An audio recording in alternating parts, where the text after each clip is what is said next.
Good morning, guys. So, I wanted to talk about something real quick, and um, it's kind of a trauma thing, I think.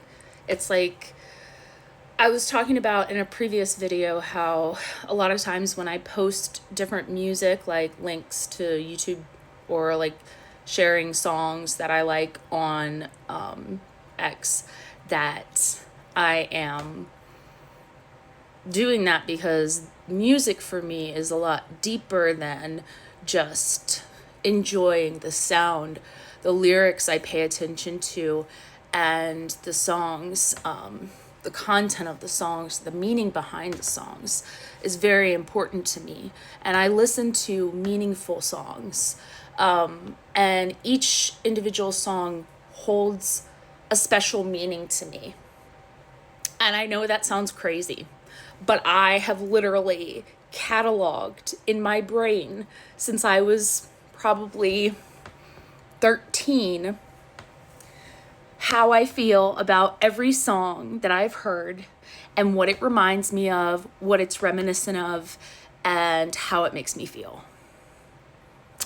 And I think I told you guys that music has always been there and has sort of been my way of expression and the way that I learned about the expression of emotions, because I did not get that from my parents. So, in a way, this makes a crap load of sense that I gravitated to music, and then I made this like an encyclopedia in my head. Like, if I had a list of songs, just random songs that I listened to.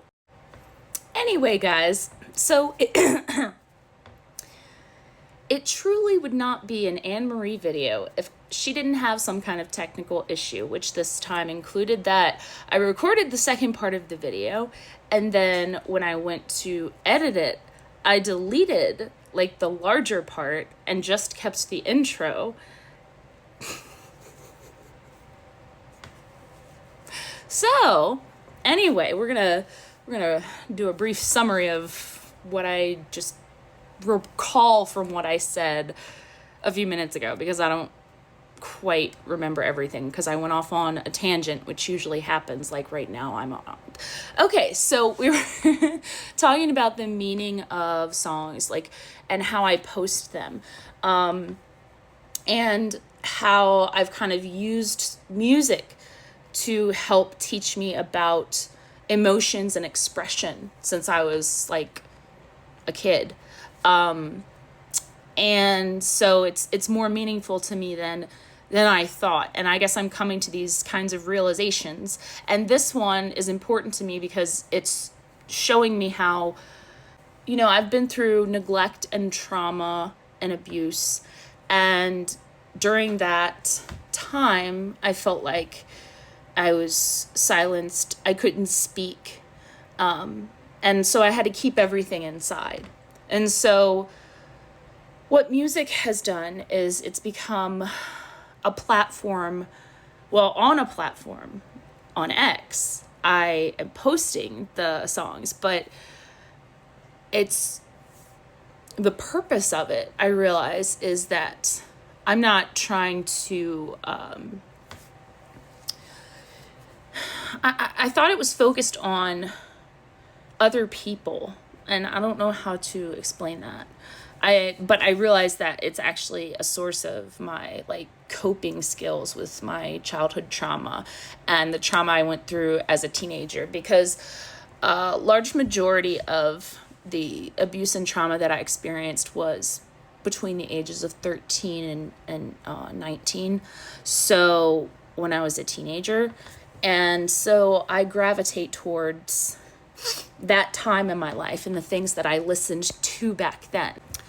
If I had a list of songs in front of me of some different songs that I listened to at that age, because I can tell you what songs I listened to at what age and what was most important to me.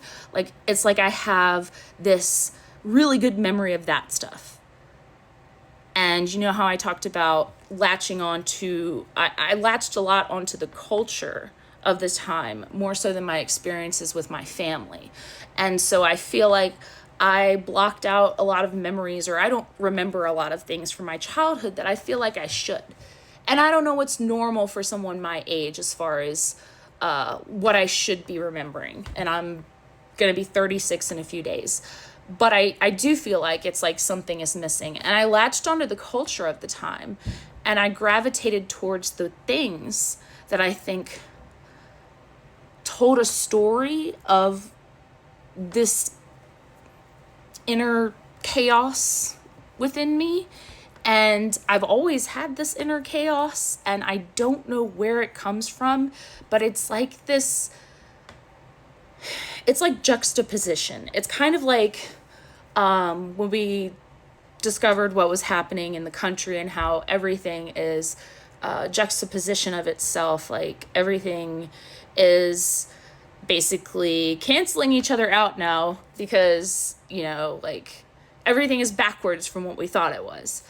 And this inner chaos that I have is kind of like the tension of that kind of thing, of like two things that don't go together, coming together, or trying to do that.